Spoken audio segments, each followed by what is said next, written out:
Dėkoju gerbiamas Seimo pirmininkė, gerbiami kolegos. Premjeras, paskirtasis premjeras Mindaugas Sinkevičius tikrai galėjo pradėti darbus iš esmės pozityviame fone. Pasikeitimai koalicijoje, jo kaip tinkamesnio kandidato premjero pareigoms vertinimas sudarė tam visas sąlygas. Deja ir šiuo trečiuoju socialdemokratams šansu pasinaudota nebuvo. Vietoje to esame situacijoje, kai šio dokumento, vadinamo vyriausybės programa, mes šiandieną iš esmės neturėtume net svarstyti ir dėl jo balsuoti. Pirma, tai ne šios vyriausybės bendrai ruoštas dokumentas, jį parengė kažkas iš Mindaugo Sinkevičiaus aplinkos ir pateikė tiems žmonėms, kuriuos vėliau Mindaugas Sinkevičius pasirinko kaip būsimus ministrus. Tai patvirtina, ko ne visi paskirtieji ministrai.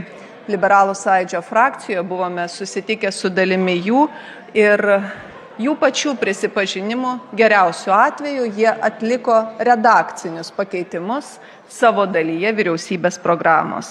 Tokių sričių kaip finansai, vidaus reikalai ir aplinkosauga, visos šios sritys bus diriguojamos iš vieno kabineto, nes bent šie ministrai su savo dalimi programos buvo beveik nesusipažinę. Antra, atrodo, kad socialdemokratai mėgina visuomenį įrodyti, kad gali keisti vyriausybės kas 9 ar 10 mėnesių ir kas kart pateikti iš esmės vis silpnesnį sąstatą. Bent 2 ministrai finansų ir vidaus reikalų turi labai mažai bendro su jiems patikėtomis sritimis ir, kaip sako patys socialdemokratų senbuviai, yra kosmonautai.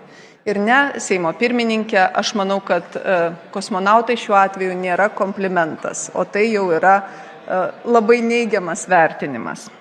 Ir iš tikrųjų išskirtinis neatsakingumas, nes niekaip negali atmesti, kad ši vyriausybės sudėtis taip pat yra ne pati paskutinė ir dar matysime pasikeitimų. Na ir trečia, matyt svarbiausia šiandieną, užregistruoto dokumento negalime vadinti vyriausybės programa, nes ji užregistruota prieš prezidento dekretą. Programa šis dokumentas galėjo tapti, jei Liepos 6 dieną ji būtų pertvirtinta po dekreto pasirašymo ir tuomet tik tai pateikta Seimui. Dabar tai yra socialdemokratų partijos paruoštas programos juodraštis. Save gerbiantis parlamentas neturėtų būti atlaidus tokioms esminėms procedūrinėms klaidoms. Todėl detaliai programą vertinti galima bus tik tada, kai ji bus pateikta gerbiant Konstituciją ir joje numatytas procedūras.